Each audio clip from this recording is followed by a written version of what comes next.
Hi there. My name is Shanda Parkinson, and I'm a psychic intuitive, an author, and a spiritual teacher. Welcome to this lesson called Spirit Magic: Practical Tools and Techniques to Awaken the Forces of Spirit for Ongoing Healing.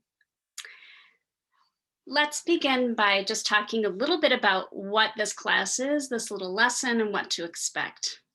Healing isn't only for the physical body, it is also for the spirit body, the trauma body, the mind, our relationships, and the collective.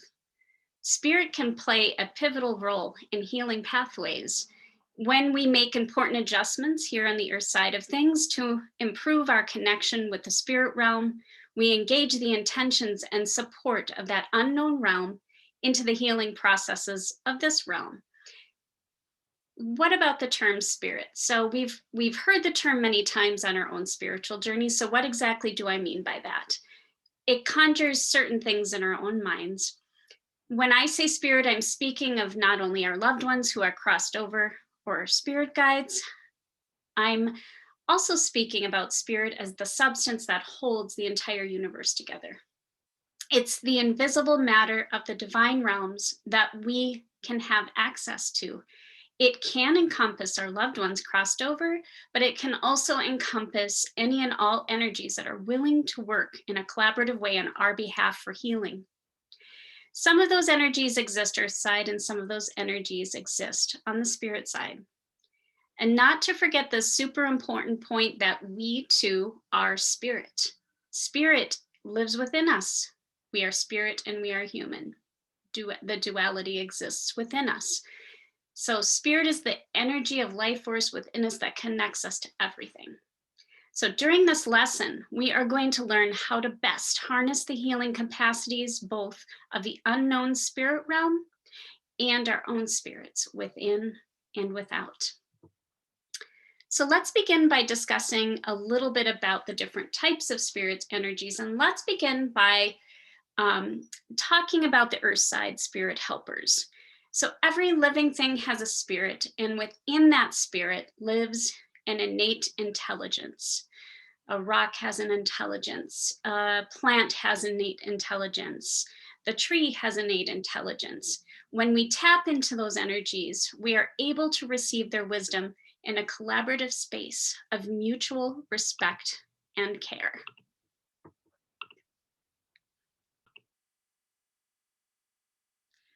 I would like to share with you a beautiful photo that sort of demonstrates this concept that we're talking about of nature spirits and spirits that work with us on the earth side of things.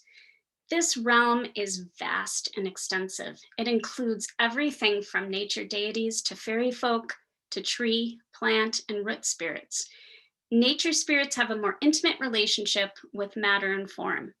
If we can think of it in terms of a metaphor of circulation and blood flow within the human body, for example, they are part of the transfer mechanism that delivers nutrients from the bloodstream to the individual cells, and in turn brings the contributions of the cell back to the bloodstream to be part of a larger whole of the body, as well as removing and eliminating waste products. Nature spirits are a vital, intimate, and hands-on part of the circulation of light and vital energies through the planetary body of the Earth, or of Gaia. So human beings are a part of nature, a fact we often overlook. And as such, there are nature spirits assigned or related or connected to us. Some of these work with our bodies, while others work with the products of our civilization. I work with the spirits of rocks and stones. That's just what I've always been drawn to. And so my entire altar exists of certain rocks and stones that have been brought to me from all over the world. I have a rock on my ancestors' altar that comes from as far as Wales in the UK. And so I use them to gain knowledge and wisdom. They transport me to other places. When I journey with them to receive information and guidance, they share with me their wisdom, and I give offerings to them and deep gratitude and prayer. They are incredibly healing allies. So now what I would like to do is to shift and talk a little bit more about Mother Earth. So Mother Earth, also known as Gaia, is next up in our discussion. In many cultures, earth spirits are beings that are tied to the land and plant kingdom. Typically, these beings are associated with another realm, the forces of nature that inhabit a particular physical space, for example, landmarks like rocks and trees. And in most modern pagan traditions and magical belief systems, the earth is associated with security and stability. It can be evoked in magic related to the stability of home and family, as well as abundance and wealth. Think of crops and gardens. And so, if you're not sure why, the earth and soil are associated with abundance.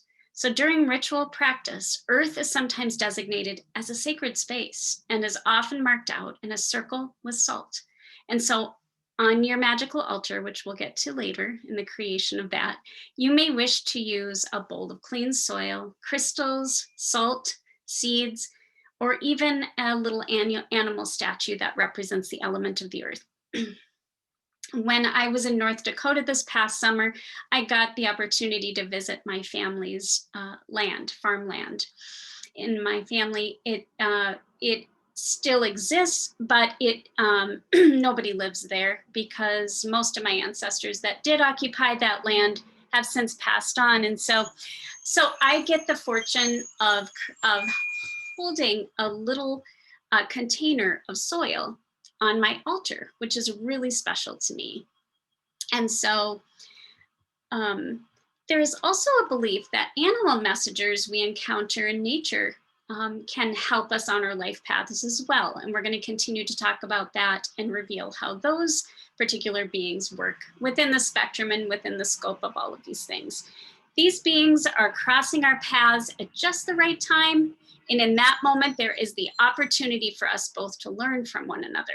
When you notice those animal messengers, you can connect with them, you can absorb their message, exchange your own heart-centered respect for their presence here, and also to learn from them. So what exactly are the variety of different spirit helpers that might be working with us at any given point in time? Here's a beautiful photo that represents spirit helpers of all types. You can see there's a spirit helper in the tree. You can see a particular being or a figure here that is connected to the light.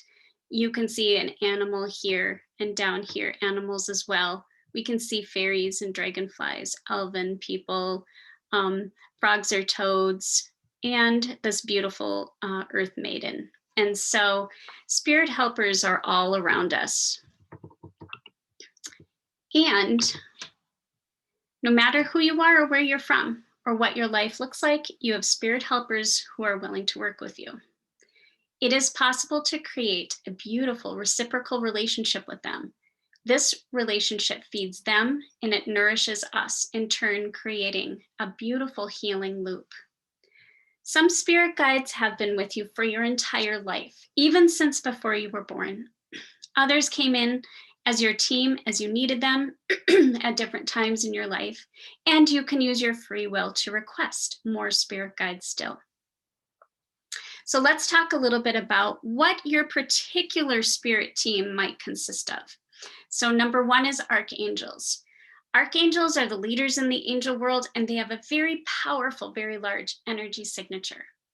If you're an empath, you are sensitive to this energy. When you call on an archangel, you might feel an energy shift in the room. Each archangel has a specialty. For example, Archangel Raphael's gift of healing and can work with countless humans at once. Next are guardian angels. And so guardian angels are yours exclusively, and we each have more than one. So guardian angels have devoted their lives to helping just you. So you can call on them anytime for immediate assistance. They love you unconditionally and forever. Remember that angels are non-denominational and work with people of all faiths and spiritual beliefs. Next up, we have spirit animals. Spirit animals might be a pet you once had that passed away and is now a part of your spiritual guidance squad. Spirit animals can also be any animal that has something to teach you, like a peacock teaching you the importance of beauty, or confidently owning your gifts, or the wolf showing you the importance of getting all of your survival needs met. They all have a different purpose. Spirit animals can show up for the first time in a dream, in your backyard, on a coffee mug. They really can come and surprise you in many different forms. Next is ascended masters. Ascended masters like Buddha or Mother Mary were once human living journeys of deep spiritual growth and influence. Now they have a special place as leaders in the spirit world and as guides and teachers to humans like us. My guides have told me that all ascended masters are partners and work together in harmony, no matter what culture or religion they were a part of when they were alive. Our departed loved ones. Loved ones are family members who have passed on, may choose to be one of your spirit guides and actively support you from heaven by helping you in very practical ways, like sending career opportunities or nurturing relationships your way. One of your grandmothers could be an important guide for you, whether you knew her well in life or not.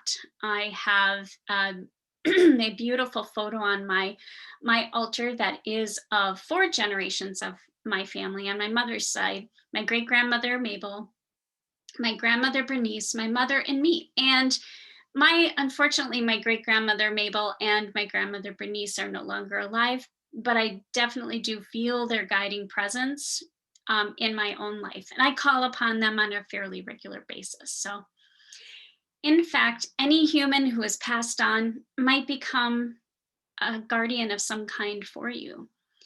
And if you're a dancer, you could have a spirit guide on your team who was once a dancer and a performer and now wants to help guide and inspire you as an artist. And that brings to mind muses. And so muses are another type of spirit helper. I have a wonderful muse on my wall who I've been drawn to for a number of years for many different reasons, and it's Frida Kahlo, the artist Frida Kahlo. I've been connected with her ever since I first heard her story, how she persevered through tremendous odds to create in her life, how she was a rebel and an activist and a revolutionary. She comes to me and through me and inspires me in so many different ways. And so you may have guides and muses and energy beings around you that aren't related to you, or that aren't by blood, or you never knew them before, but you feel really strongly drawn to their guidance and their force within you. And so the next helpers are helper angels or workers. So helper angels are the freelance angels, so to speak, who are just looking for humans to help with specific situations like finding new friends or finding a new office space or finding a new home or helping you with your broken down car or helping you manifest some money if you need to get something fixed. And so those are the wide variety. Do we have all of those working with us? Not likely. At any given point in time, depending on what's happening in your life, should you need a certain helper or guide to come and work with you, you can call specifically upon those that you need help and want help from. I have a series of energy beings who work with me. They've only ever shown themselves to me as 5 columns of light. And so I just named them the Band of Light. And so they work with me and they help in various different situations. They help me channel proper information to my clients. They help me with my own spiritual path. They help me really stay focused in my own work as a spiritual guide for others. So yours might show up to you differently. There is no right or wrong way for that to happen. And so how does spirit communicate with us exactly? Well, it's different for everyone. And to know this, we must first ground ourselves in the language of spirit. Since ancient times, indigenous cultures around the world established a code that was universal. It generally included some sort of regular cyclical pattern of engaging in ritual or ceremonial practices to honor their place in our lives. Spirit, both earth side and spirit side, responds to this language. We can use tools and techniques to, it's like we're trying to figure out how to speak their language because spirits are no longer in human form. They are disconnected from their human body. They obviously don't have a voice box. And the energy is very different that gets exchanged across the veil. So, yes, do they hear our thoughts? Absolutely. Oftentimes, they take those thoughts in as pain or an emotion. Like they can feel the energy of your thoughts, the energy of your feelings comes across to them very, very strongly. And so, how we learn how to really harness and work with that energy is very, very important. This is not a lesson about how to hears necessarily how to receive their communication.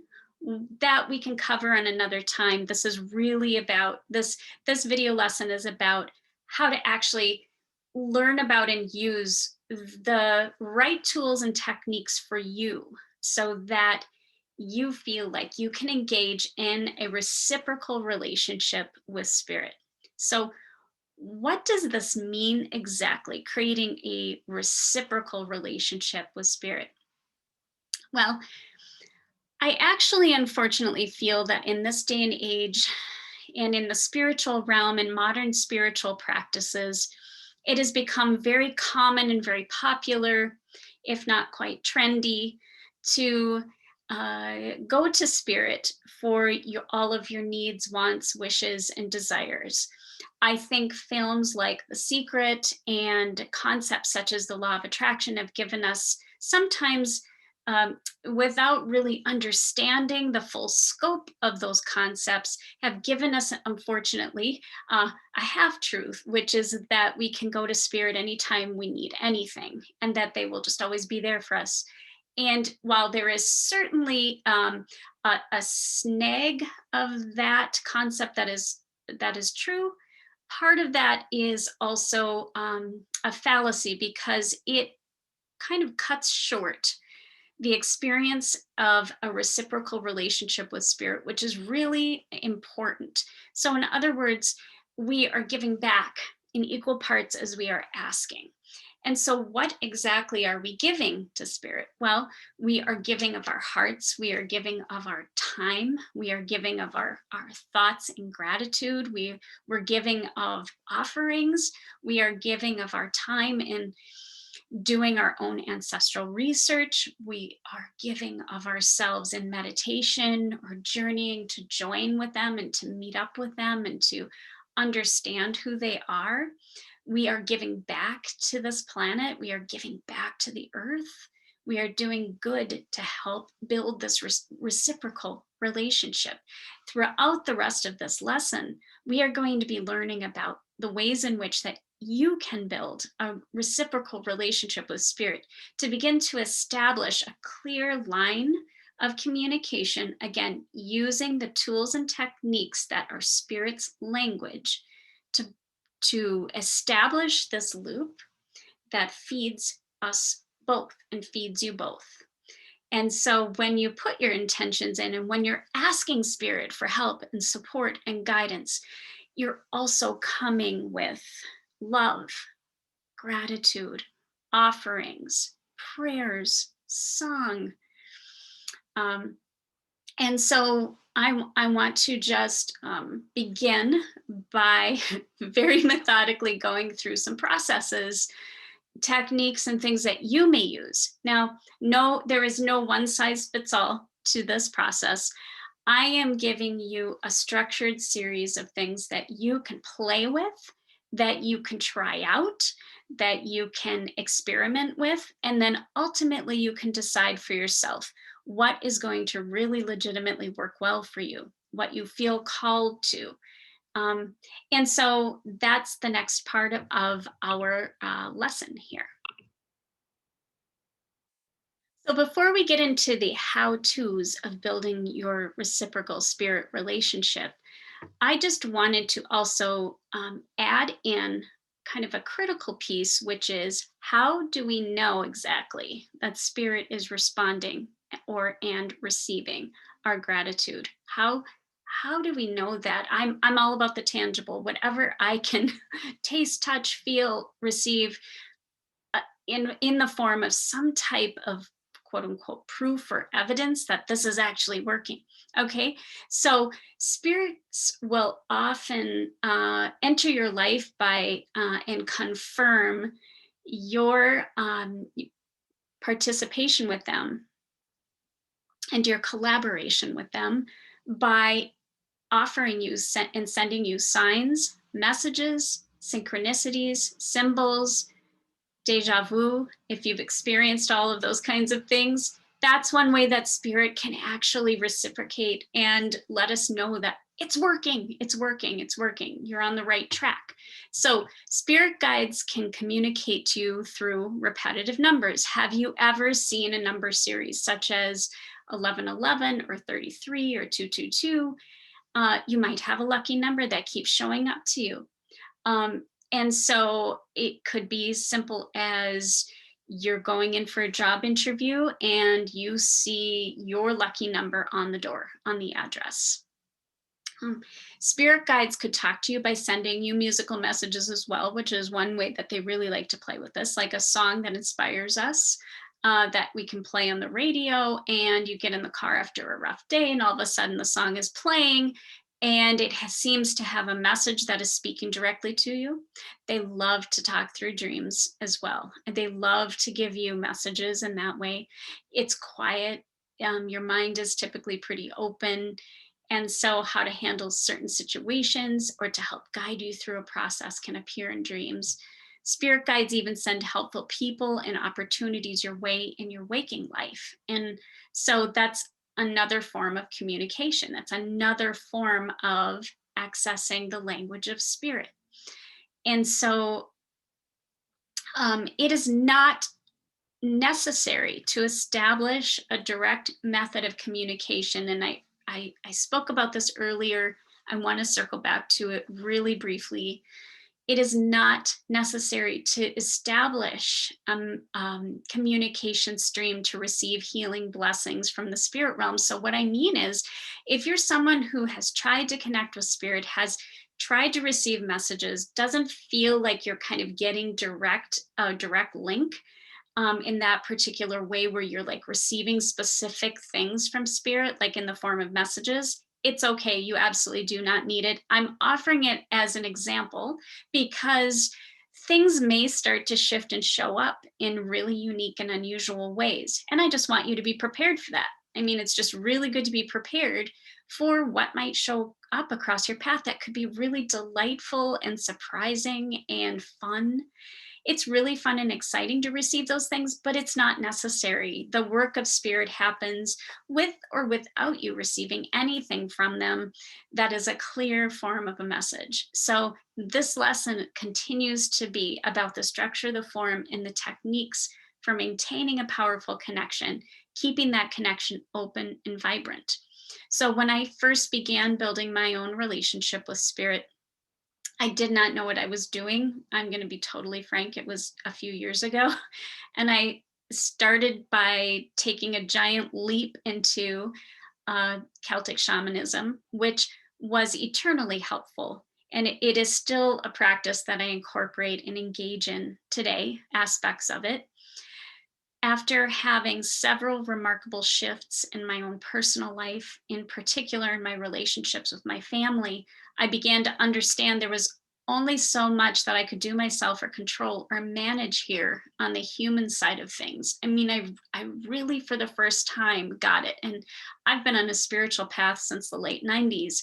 And so when I realized how things were beginning to shift just out of my starting to build this reciprocal loop of relationship with spirit, things were beginning to shift on their own without my forcing it or trying to control it or trying to manage it.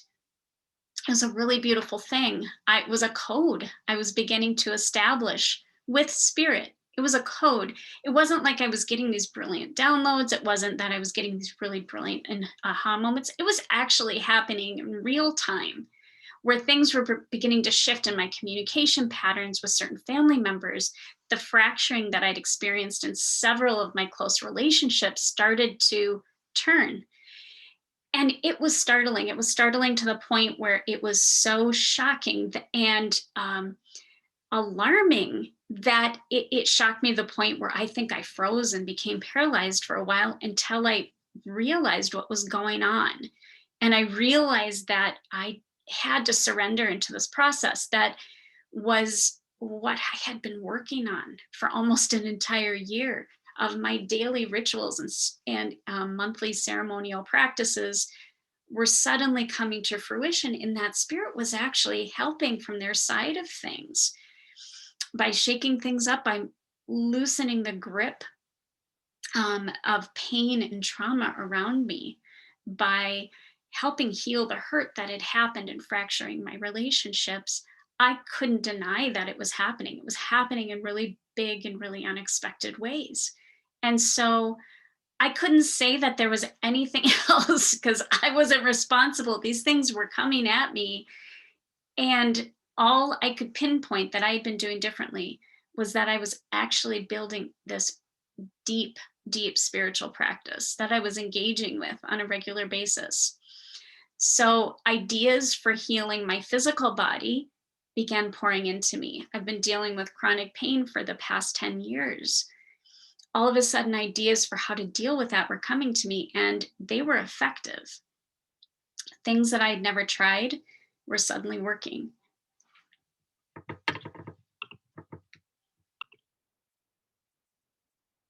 So next I want to speak about something that is really important that we're going to kind of put a little bit of a pin in for another conversation or another lesson that will come later. I don't want to get too into the weeds with it because really I don't want it to pull focus from some of the tools and techniques that we're going to play with in this particular lesson. But it is worth noting. So for the past few years, I've been in a group that has been working on anti-racism. It's called an anti-racism community of practice. And so I had the pleasure of joining together with several other women who we were working together to go into our own cultural roots, to really examine where some of the trauma or also colonialism existed in our own ancestral heritage, in our own cultural heritage. And so simultaneously when I was doing this practice, I happened upon a book series, Highland, let's see, what was it called?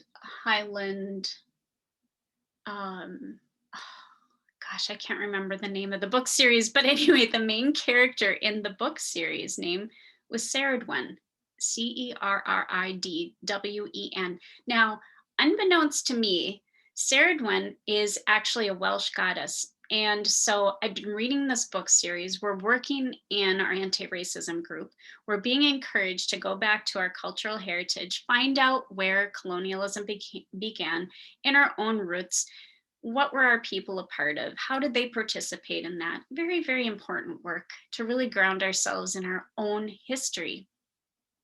And here I happen to be reading a book about Ceridwen, a Welsh goddess. A Welsh goddess not only of spirituality, but also of the earth. And she was like a master manifester, okay? She's like an alchemist. And so I'm reading this book series, and all of a sudden it just hits me that she's like this energy or entity that's been kind of working with me and bringing me to this point. Okay. So it was like this double confirmation that, like, without a doubt, it was really important to no longer be surface level about my own spirituality and about my own practices, but actually to begin creating a really deep and very deep, very deeply meaningful and very powerful connection with spirit. And part of that is knowing our own ancestral roots. Part of that is knowing where we come from, who might be the ancestors that are guiding and healing and helping us. Is there ancestral trauma and wounding that needs to be worked on? Again, this is all for a completely separate lesson, but when creating your own spiritual ceremonies and rituals and practices, I encourage you to choose items and different types of objects, maybe, that root you in your own cultural heritage to the best of your ability. There is an energetic link to those practices of your ancestors.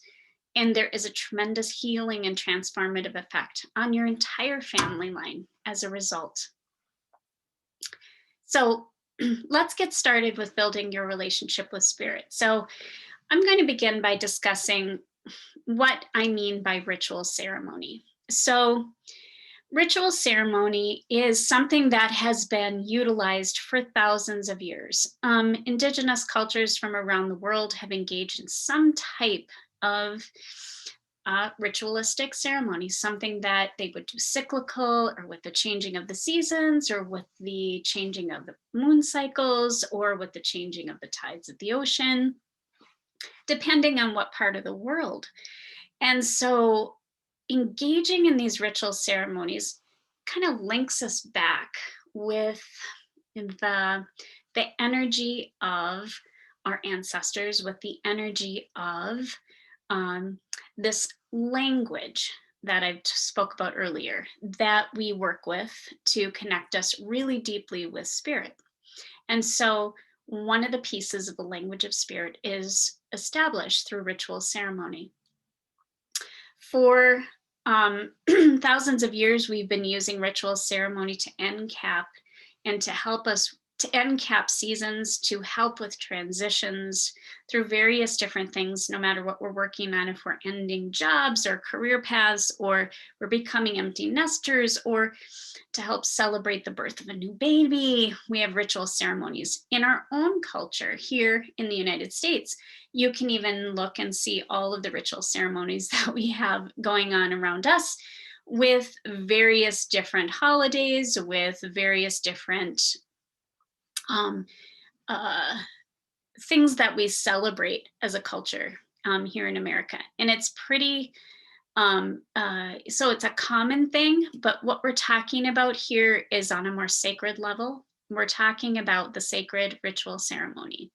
And so what I wanted to speak about first, and one way to begin, is to actually create your own altar. So I want to share a couple of pictures just to give you some ideas and also to kind of highlight what an altar is. An altar is a place of exchange. And I really like that. I like that definition and I like that concept, because what I truly believe is happening when you go to your altar is that you are actually opening the gateway between worlds. You're connecting yourself with the other realm. It's a place of exchanging energy. And so it never fails. On my ancestors' altar, which is outside, when I give offerings and I bring energy and I pray, I dance out there, I sing, I give gratitude. And lo and behold, something will happen where I'll be walking outside to my altar and there will be money on the ground, or they will leave me an offering like, oh my gosh, there was a beautiful multicolored dragonfly that was no longer living, but the beautiful wings, and this was like laying on the altar as if it was some type of gift from them to me. I've noticed flower petals, and I've noticed various different, like I said, animals, bugs, and things that have been kind of lain to rest on my altar. And I look those up. I take those in very seriously, that those are clues and cues, signals, and messages from my ancestors coming through, from my family line, my spirit guides, from spirit in general. So I have an indoors altar, and an altar is any creation that you feel inspired about that can connect you and link you with this place of, it becomes a place of exchange that can link you with the spirit side of things. And so stones, rocks, crystals, candles, objects, pictures, gosh, in my mom's family, we're all smokers. Sometimes I go out and put cigarettes out there with lighters and little cups of alcohol for them. They were big drinking, partying, celebratory type of family. And but as far as the objects that go on my altar, they're mostly rocks, but you can craft and create whatever type of altar you want. Here are some ideas. So this is a really pretty outdoors altar. There's a little pond behind it. There's some crystals, a crystal ball here, a candle. It looks like a little singing bowl or maybe something to put things in, and a little Buddhist statue. And then here's another little bit more ornate looking altar. This is very fancy. It looks like there's some type of tapestry here, or maybe even a quilt that has some symbolism, spiritual symbolism that are inspiring to this person. And they have a crystal, a couple of crystals. Looks like this might be a book of spells. You can see a candle holder here, something to burn some incense or sage in. Here's another type of altar. You can do nature altars that are like seasonal. Every year we go with an autumn altar. We also do a winter altar, and we also do a spring and summer altar as a family. And so my winter altar is just beginning to be created inside now, as we are going to be nearing the winter solstice, and we put all sorts of offerings and fun things in on our altar to give to spirit, to honor spirit. Typically it's food, and it's also really fun things like we hand-make little ornaments. We have a wishing tree that we put little wishes for the new year, and everybody writes on little pieces of paper and rolls them up and puts them on the wishing tree. And so there are so many different things that you can do depending on what you feel inspired by. And pictures and photos of family, which I do have on mine, because I really do include my family line and ancestral stuff in all my healing practices. So, all right. Now what I'd like to do is actually talk to you a little bit about one way that you can sort of begin the process of connecting with and building this relationship with spirit. And I'm all for meditation as a beginning tool, as to establish a foundation. And so meditation and visualization is a really powerful way to make this, to quiet your mind, to make this connection, to align yourself with spirit, to bring yourself into a space of being ready, to create just the right conditions so that you can really be open to the energy exchanges. And so what I would like to do is lead you through a meditation from my book, Meditations for Psychic Development. That is a grounding for protection meditation. I really do believe that grounding for protection is a really important ongoing part of any spiritual practice, but in particular when you're doing the work of spirit and you're connecting with that realm. I really do feel that it helps you really stay rooted here while allowing yourself to be and just wide open to all of the messages, and keeping you really super safe from anything that might come along that is not of a pure nature. So I'm actually going to read the meditation. Please feel free to get comfortable and to do the meditation if you'd like. So first of all, just find a place to sit comfortably on a chair or a couch, feet on the floor. This meditation does not need to take more than 10 to 15 minutes. So I'd like you to relax now by closing your eyes and breathing at a slower, more controlled pace. Allow the thoughts from your day or your week to dissipate now. Each breath relaxing you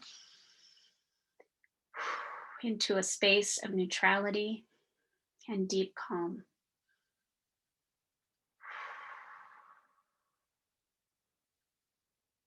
With each out breath, I want you to say to yourself the word relax. Relax.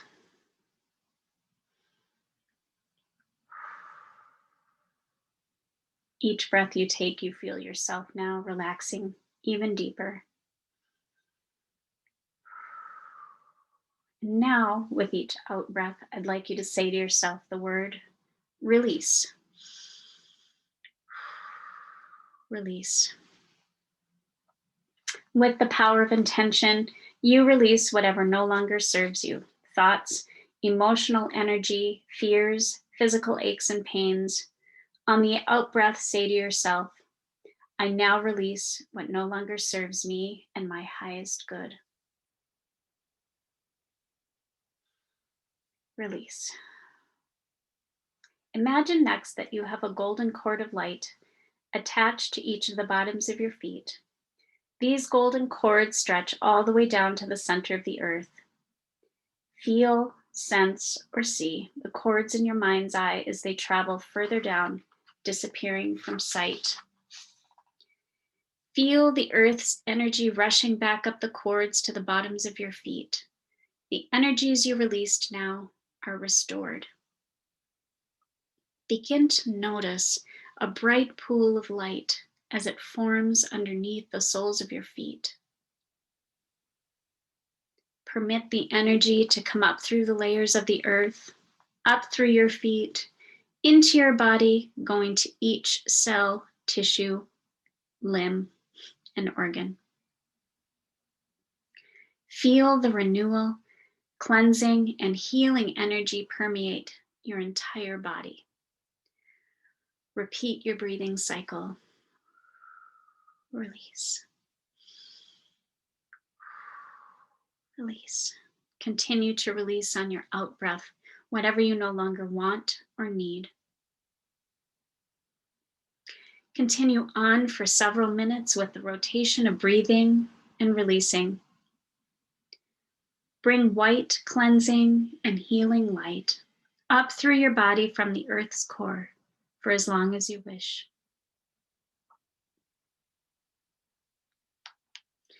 Now imagine these golden cords of light attached at your feet, stretching up and merging as one cord of light at the base of your spine, right at your tailbone.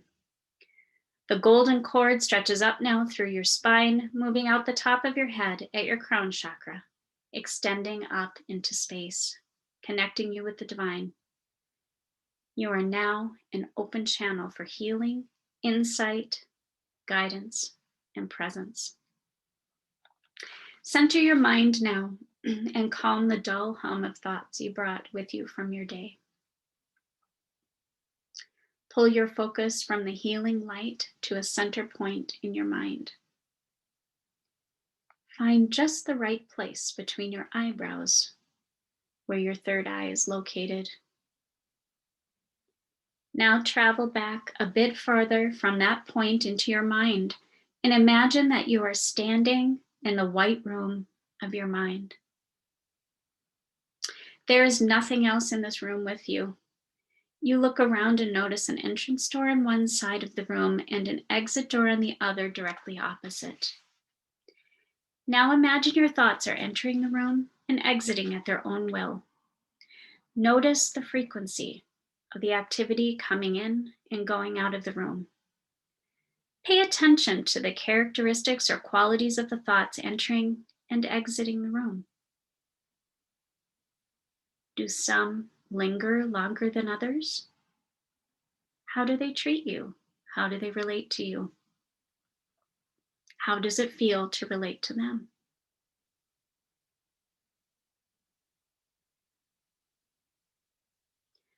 Approach several of the thoughts now as they come into the room. Introduce yourself to your thoughts. How do they respond to you? Are they kind and welcoming or abrupt and rude?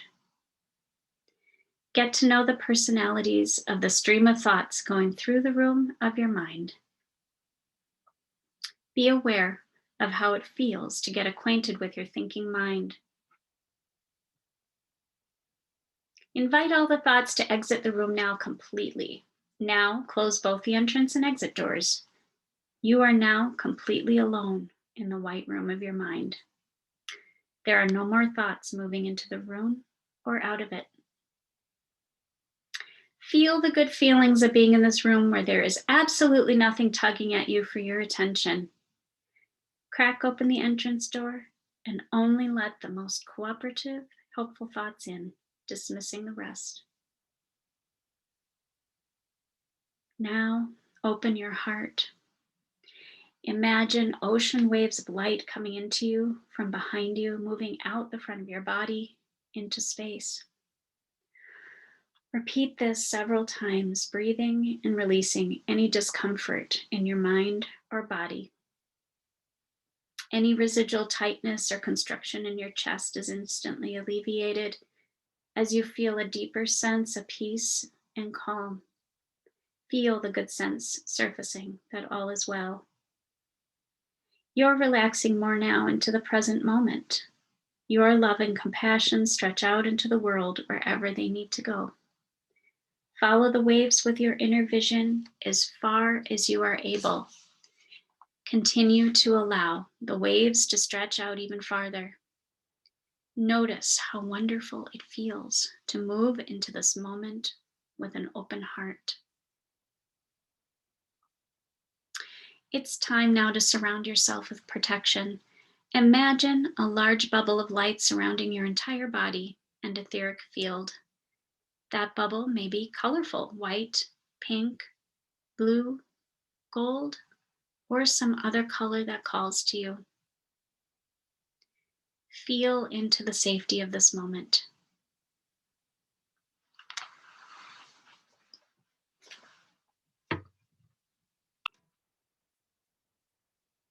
I hope you found that meditation to be grounding and relaxing, and now we are ready to go on to the next tools and techniques as we continue to build our spirit magic practices. So I'm going to share with you kind of a unique little tool. Some of you might be familiar, especially if you're in any kind of pagan or Wiccan practices, you would use this.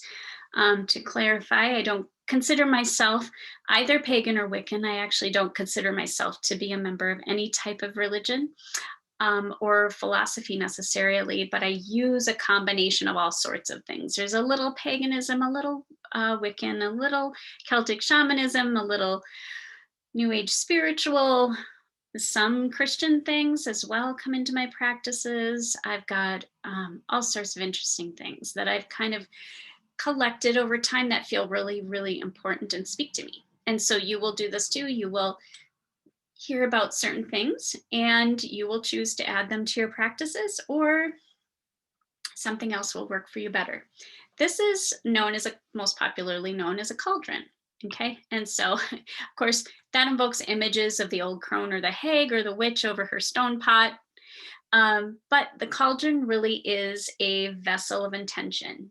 Now, I have a very small indoors altar, so you can get some that are much larger. This is actually a wonderful but very heavy little vessel. It's cast iron, and so I could cook with it. I could put it on the stove or a fire if I wanted to, but it's a vessel of intention. Okay, so the symbolism behind this really has a significant meaning.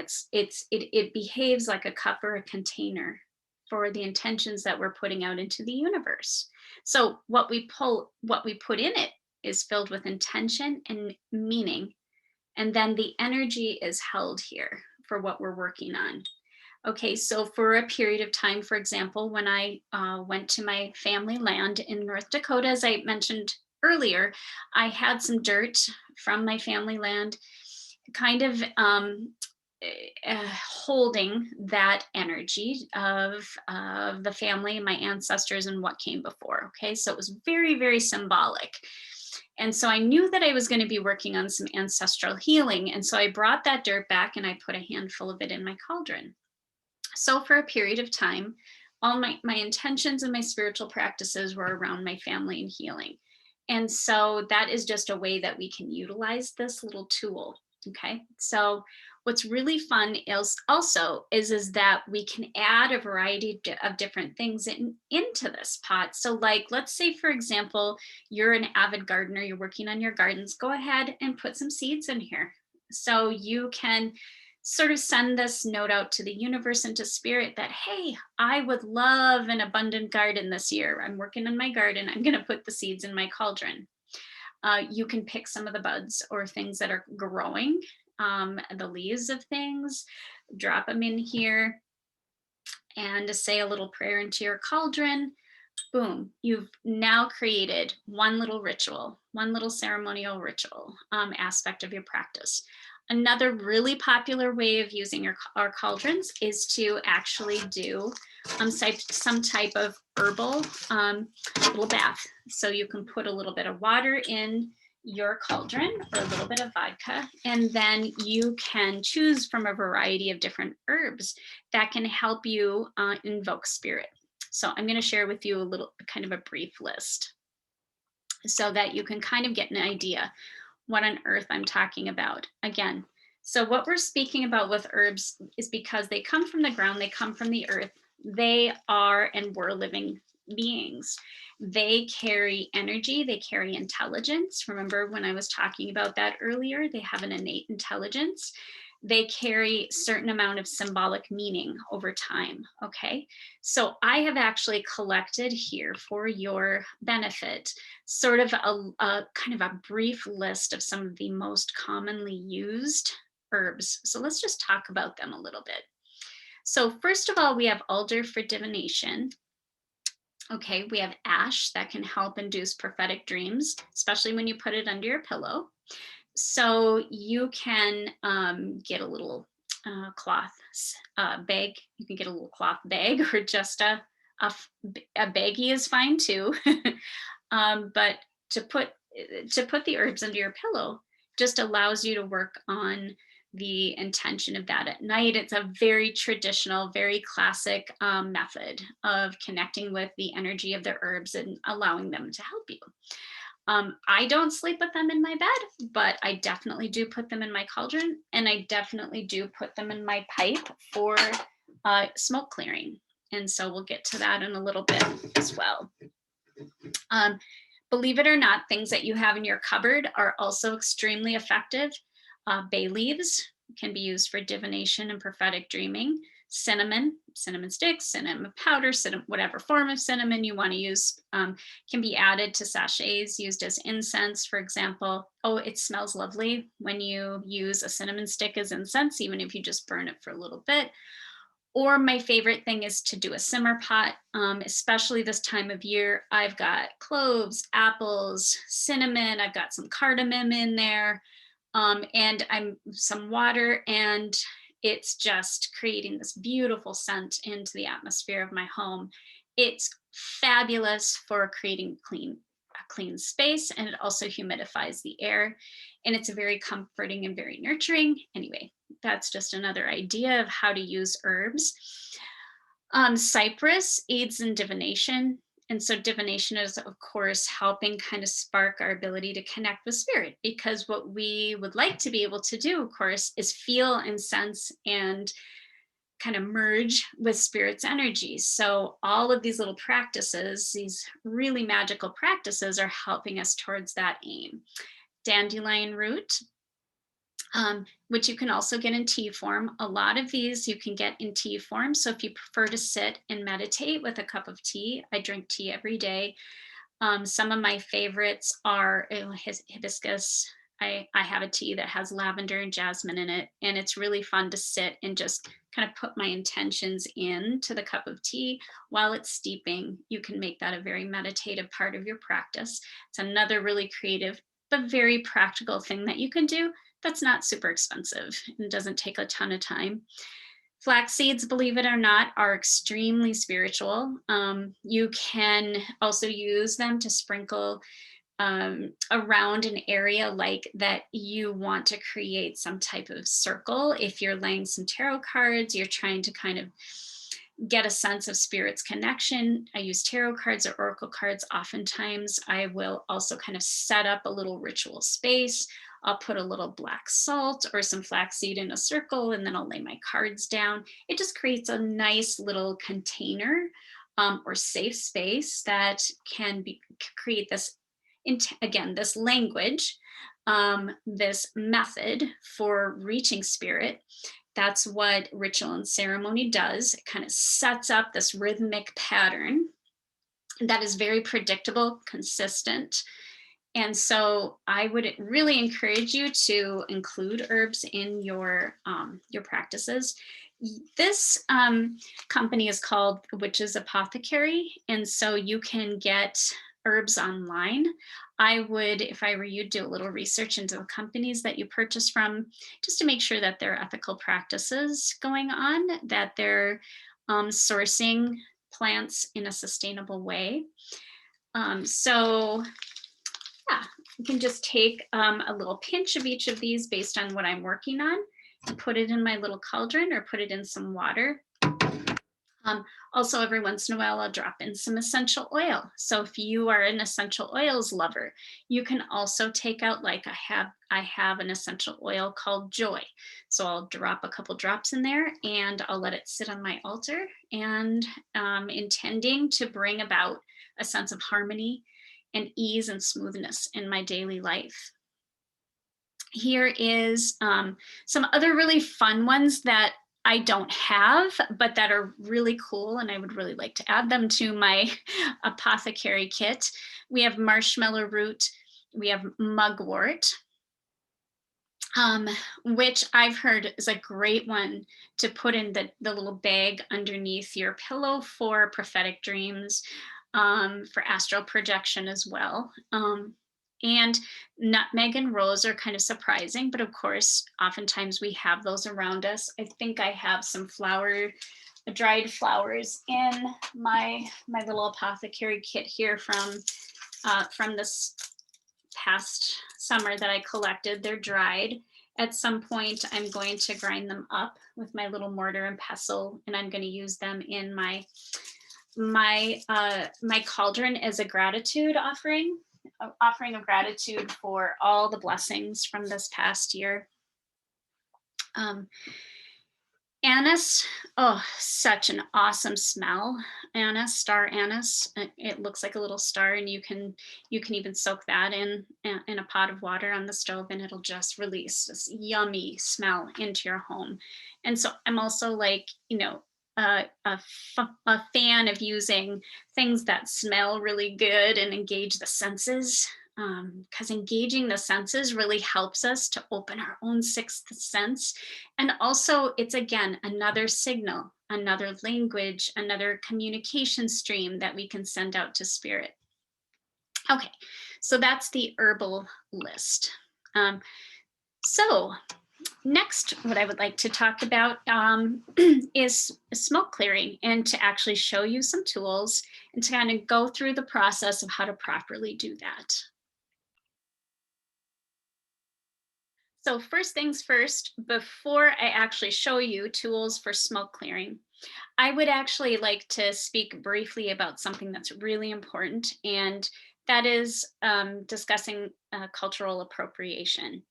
And so it is a pretty well-known fact in the spiritual community that there are certain types of smoke clearing practices that are popular, and they've become quite trendy.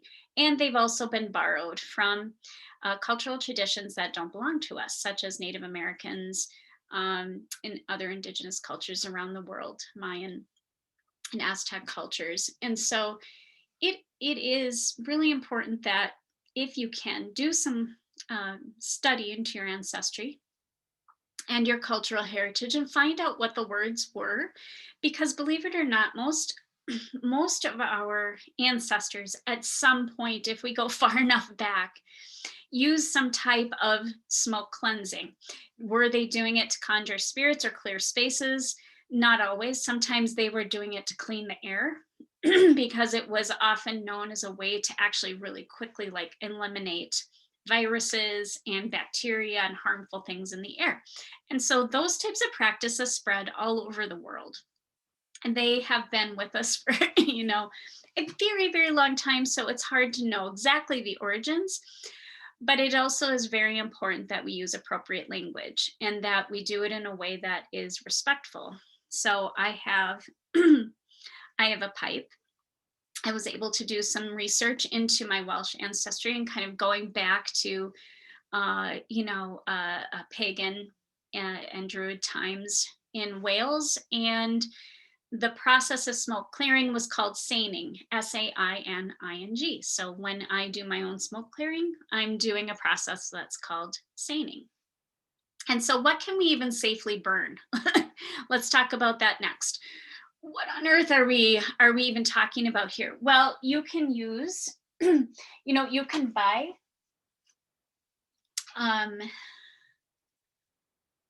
sage online or in metaphysical stores.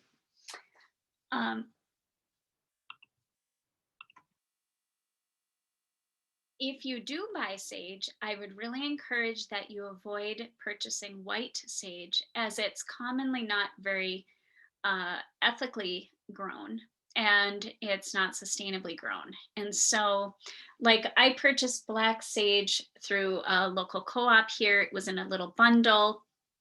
That's what I use. You can also go online. This is a really great company called Bear Blend, and they have really strong ethically practices, and they also donate a portion of their profits to help sustainable practices. And so I really like supporting companies like this. This is a certain type of blend. It's really cool because it's got like some of the things we talked about that were on the herb list: mugwort, mullein, lavender. It has marshmallow root. It has passion flower, valerian root, and wormwood and hops. And so it's pleasant and it's not an overbearing scent. And so if you wanted to use that, you certainly could in your smoke clearing. And also, you may want to get some type of nature item to help along with that. Here's a really large shell. I use this for some of my smoke clearing or seining. And so the tools that you use, you'll kind of want to play around with them a little bit. In my Celtic shamanism class, my mentor, Jamie Myers, used a pipe, and I was really intrigued by that. So I got myself a pipe. So what we're doing is we're actually kind of clearing the space. We're using the smoke for in a very prayerful way. It was thought that, thousands of years ago, it was thought that through the smoke, spirits could come to us or come through us through the smoke. Of course, oftentimes in those experiences, the plant or the herb that was being used in the smoke produced very spiritual effects or put them in a heightened altered state. And so certainly this is not part of that, but it's still the ritual symbol that I like, and I like to use it. And so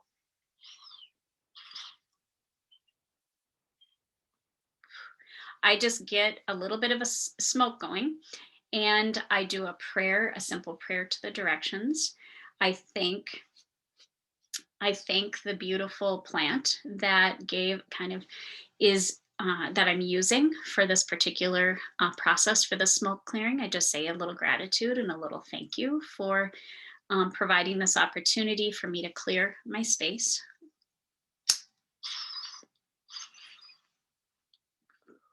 And if you're trying to create an intention or to offer a particular prayer, or you have someone in your mind that you want to send sacred energy to, like, okay, my grandmother is ill, so I'm going to put my hand out, and I'm actually going to blow across my hand in the direction of my grandmother's home. And if I have someone else in my mind, if I have a child, for example, I'll turn to the direction of their bedroom,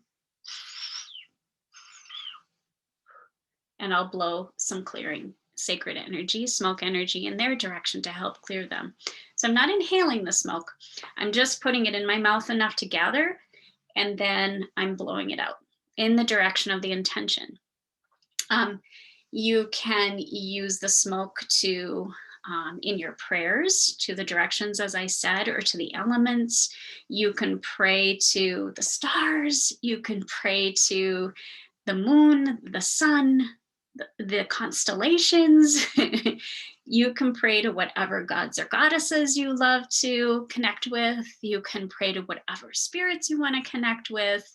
But as a general rule of thumb, if you're going to use this energy to kind of clear a room or clear your space or set the space for spirit to come and connect with you, you can do that very intentionally.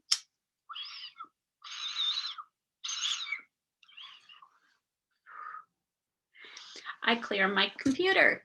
I clear all my digital things every day. I clear the energy because I know this sounds really silly, but spirit energies can kind of get in as tricksters and play with us a little bit on internet technology. And so I just I call in a ton of protection. I do my smoke clearing around my devices, my phone, my computer, just because it somehow lifts the energy, keeps it flowing nicely, keeps everything working kind of in a harmonious level. So once you're done using your pipe, or once you're done seining, you can snuff out the smoke. Of course, you want to do that safely. And then you can find a spot either outside to bury the ashes, or you can mix it with salt and create black salt. Black salt is a substance that you can use to create a circle around you when you're doing a prayer or an intention. It's kind of like a fence or a gate that doesn't allow any harmful energies in. So if you want to collect up all of your ashes and then mix it together with some salt and then start to stir it up, I just put mine in a little baggie and then I use it for creating my little circles. The ceremony out in my ancestors' altar. On to the next tool. Okay, we have candles. And candles are your best friend. They're a wonderful ceremonial and ritual tool. So like herbs, they may be used for different intentions, and that's why they're different colors. So, and the colorful candles are rooted in pagan and Wiccan traditions, but many practices use them. And so they really, they belong to us all. And so here's a quick guide for the colors based on what you're working with and intending. I'm going to show you a little picture here that will be super helpful. You can kind of take a screen grab of it and refer back. So we have white for purity, peace, truth, and hope. Black is for protection and stability. Believe it or not, when witches, Wiccan, over the course of years have worn black. Black is not an evil demon color. It's actually a very, very protective color, and it's a very important color. And so you can use that for protection and stability. Light a brown candle for grounding and friendship. Red for courage, sex, strength, action. Orange for joy, energy, and success. Yellow represents clarity, manifesting creativity. I use a ton of yellow candles. I don't know what that color does for me, but it just puts me in the right zone. You can see my bright yellow necklace here too. Yellow is a really important color in my practice. I have a ton of it around me. Also, you can see the orange flowers behind me. Orange is also another color that I work with a lot in my spiritual practices for joy, energy, and success. As a spiritual teacher and a business owner and an author, obviously I want to be in my best creative spaces and successful spaces. And so green, you can do prosperity intentions, and light a green candle for luck and fortune. Blue for forgiveness, calm, and communication. Purple for wisdom and tranquility, and pink for harmony and self-love. And when in doubt, you can also just kind of think about the chakras. If you're familiar with the chakras, you can also kind of coordinate the colors with whatever area of chakra you're working on. So if you're working with your 7th chakra, that's going to be gold or white. If you're working with your 3rd eye chakra, you're definitely going to go with purple. With your throat chakra, you're going to go with blue. That's your communication center. With your heart, you're going to go with green. With your solar plexus, you're going to go with the color yellow. That's to boost your power and confidence. If you're going with trust and intimacy, which is orange, that's your navel chakra, you can burn an orange candle. And at your root, the very base of your spine, is the color red. You can work with red. Of course, that is associated with courage, stability, and sex. So, just to give you another little avenue and another little tool to kind of add to your practice. And so, when you're kind of putting all the pieces together, is there a particular order you really need to go in? I don't think so. When I go out to my ancestors' altar, I generally am doing the seining or smoke clearing first and saying some prayers and gratitude to the plants that I'm using that gave their life. And I'm also, then I'm going to light candles. Then I'm going to give offerings. And then I'm going to sit in meditation. And so I kind of have my own process that I do out there, but like light the candles first and then do some smoke clearing. Or maybe you want to dance, sing, and pray first, and then do your smoke clearing and light a candle. I mean, it just really depends on what you'd like to do. Fire is an instantaneous way, and smoke to connect with spirits. So that's kind of really, really sort of important. Okay, next we're going to talk about prayer work. So let's talk about prayer. Prayer is a sacred language of the soul.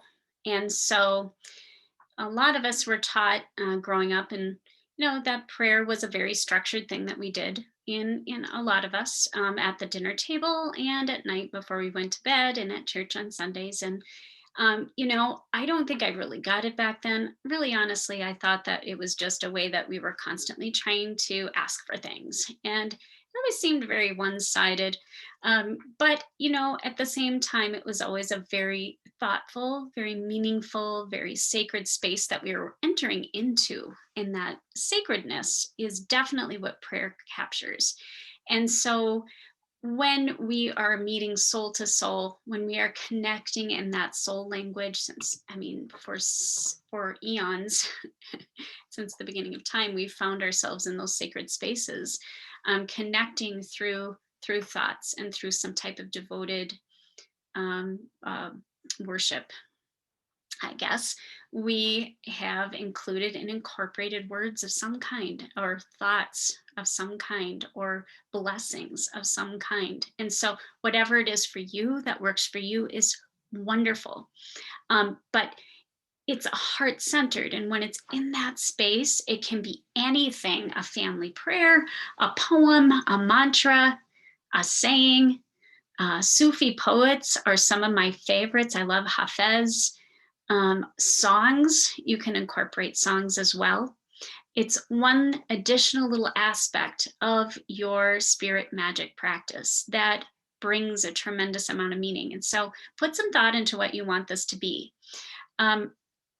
I actually have a prayer that I keep with me that my mom wrote out. It's from our family line, and it's been handed down through generations. I'll read it. You're free to use mine. It's absolutely up to you if you'd like to use it. You're certainly welcome to. I'd actually be really honored. But it's also nice to create your own, or use something that has been in your own family line for generations. So it goes as follows. We give thanks unto thee, Heavenly Father, to Jesus Christ, thy dear Son, that thou hast so graciously protected us from all danger and harm. And we beseech thee to forgive us for all the wrongs which we have done, and by thy goodness defend us from all the perils and danger of this night. Into thy hands we commend our body and soul and all that is ours. Let thy Holy Spirit have charge concerning us, that the wicked have no power over us. Amen. So, as I said earlier, I don't really subscribe to any one particular religion. And I believe in lots of helpful energies, lots of helpful spirits, lots of helpful beings. And Jesus is just one of them. And so that is included in here. is meaningful to me because this was something that carries a tremendous amount of energy and weight and meaning throughout my family line. So it's one way that I can connect with them. And so I wanted to share a story with you to kind of highlight the magic of the spirit work and of connecting in with your own particular practice. And I was well into things now. I'm in for several months working and crafting and shaping and imagining my own spirit practice, my own magical practices, and I'm constantly tweaking. And I was well into the heat of the summer this past year, several months into this kind of revised version of my spirituality. And I was laying in the hammock outside in the sunshine, and I was just gazing at the sky. My eyes wandered to a nearby tree. And as I was just literally, I was not thinking anything. I was just staring off into space. And suddenly the leaves caught my attention. I had this amazing experience, which is really hard to articulate, but I felt like I was starting to merge with the tree. Like the leaves were almost hands or fingers kind of reaching out to me. And the tree was kind of speaking to me or coming into me, sharing these really deep feelings of unity and peace and hope and renewal. Even thinking about that day right now makes me feel emotional because it was one of the first times that I ever experienced that vibration or connection of oneness with my environment. And I got so deeply into that moment that it felt like time stopped. And suddenly I was connected with the heat of the sunshine and I was dancing with the sky. And it was just like really remarkable. I somehow knew in that moment that what I had been working on for months, day after day, going through the motions, doing my cauldron and my pipe and my herbs and my practices day after day, month after month, had revived something like within me, had brought my spirit into direct contact with the environment around me, had kind of purified this energy. It was just really amazing. It started to permeate my life and experiences on a daily basis. Colors became more beautiful. It was just enough of a taste and enough evidence, of course, for me to want to continue in my practices. And since then, I've had lots more interesting and wonderful spiritual connections and experiences. And so it's just a story that I feel important to share because it will sometimes feel like you're just kind of going through the motions of your spiritual practices, of your spirit magic. And at the same time, it's like there is something born out of that religiousness and consistency that establishes this beautiful loop and pattern between you and everything around you. So I just wanted to share that really quick. And the other thing that I wanted to tell you was it is really important to give offerings of some kind to in your spirit practices. And so when you do decide to set up an altar, I have a client who puts all her altar items in a box and slides it under her bed because her family's not super supportive of this, or it seems a little weird or wacky to them. And so she will only bring it out when everybody's out of the house and set everything up and do her practices. So if you don't want to have it set up in a room in your house, that's okay. It can be outside.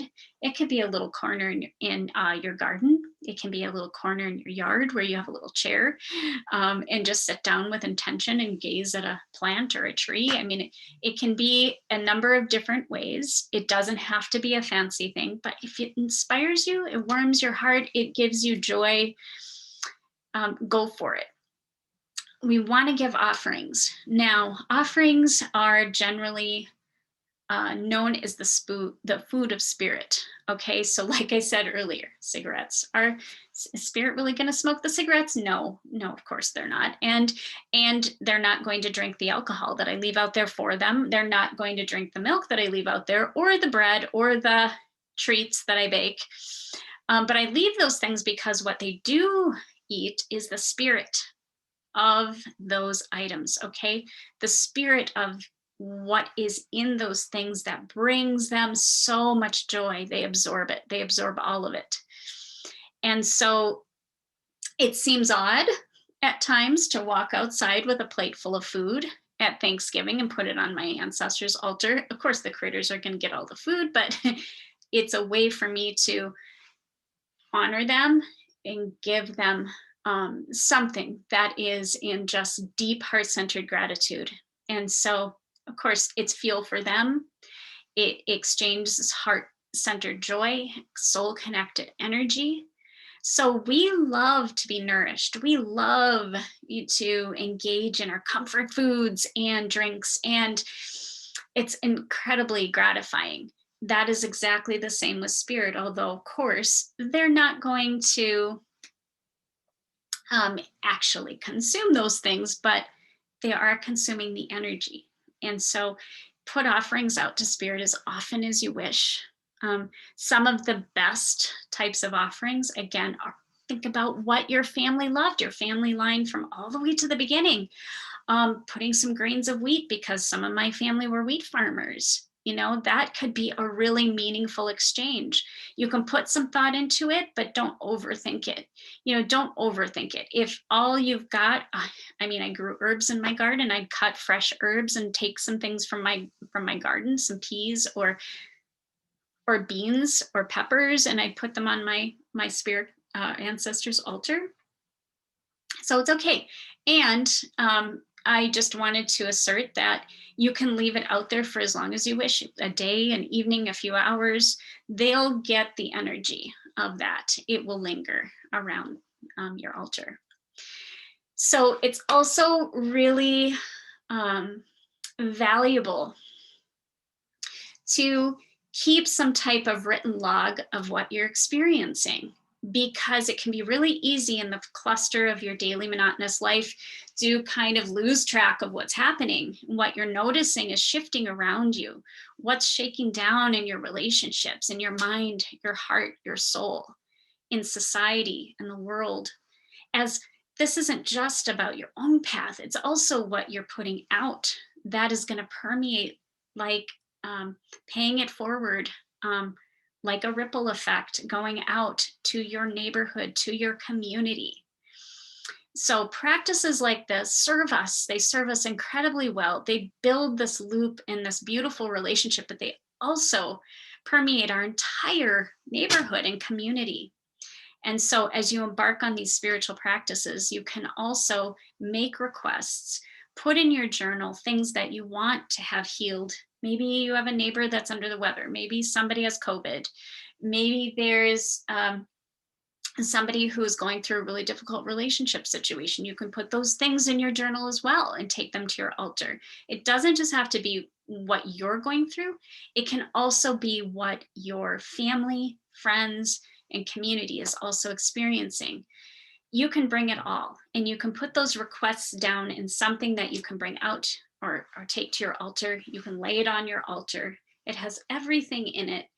And then as the boxes start to kind of get checked, or things are starting to shake down, or, oh my gosh, I asked about this and now here it is, you can actually go back and journal and go through those things and document the evidence of what's been happening. And so it's wonderful to chart this and to notice over time, over the course of time. So, okay, the next thing I wanted to talk about in this little spirit magic lesson is the fact that, of course, you're going to begin noticing some results. You're going to begin receiving blessings you never dreamed were going to happen. It doesn't mean the results are always going to be comfortable. So this is a little bit of the, yeah, this is a part of the conversation that we have to kind of think about, is that sometimes healing is really painful. Sometimes it requires you to look at long-held patterns and beliefs as they pop up and kind of smack you in the face as certain things start to shift in your life and show you what's healing and what's coming up. And so you're shaking loose the things that aren't working in your life as you state your intentions for this healing process. You're putting your heart and your gratitude into this. You're putting things down in your intentions journal, and things are going to surface for you to heal. And so just know that it's for your highest good. Things that come up are lessons to be learned, obstacles to be overcome, um, blocks to be pushed through. Expect that spirit is going to assist by showing you those things.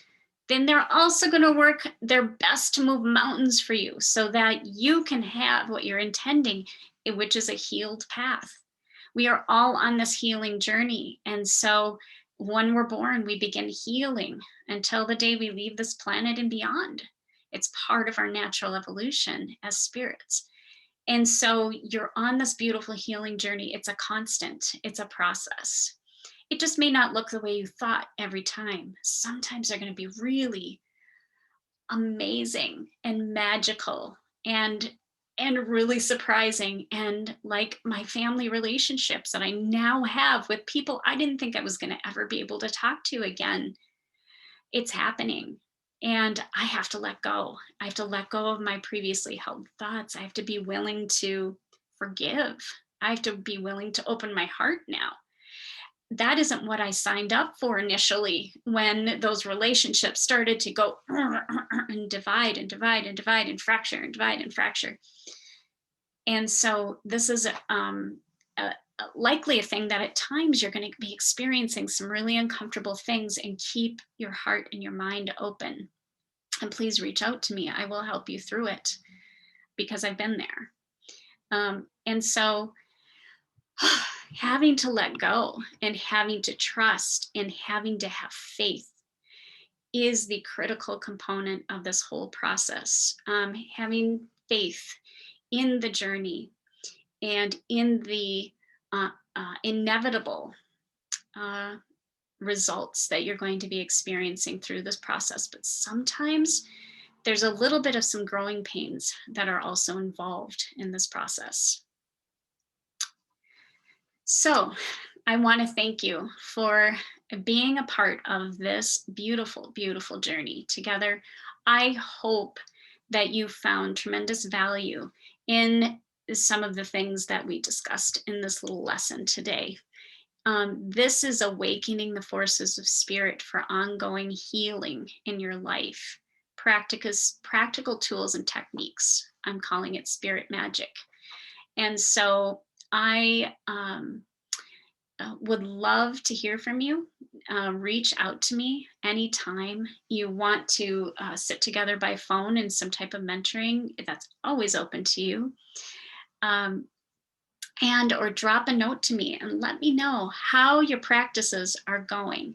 Any questions you might have from this particular lesson. And also I will say that if you don't have my book, this is an awesome guide to give you some tips and tools as well. In particular, keeping your third eye open and keeping yourself nice and grounded so that your natural gifts and abilities can also grow at the same time as you're working on your spirit magic. Thank you. I honor you. I express deepest gratitude for you taking a chance and trying this particular lesson. I will be putting out some more lessons in upcoming months. Keep your eyes peeled on my website for what's new. And take great care. I hope our paths cross again soon. Be well.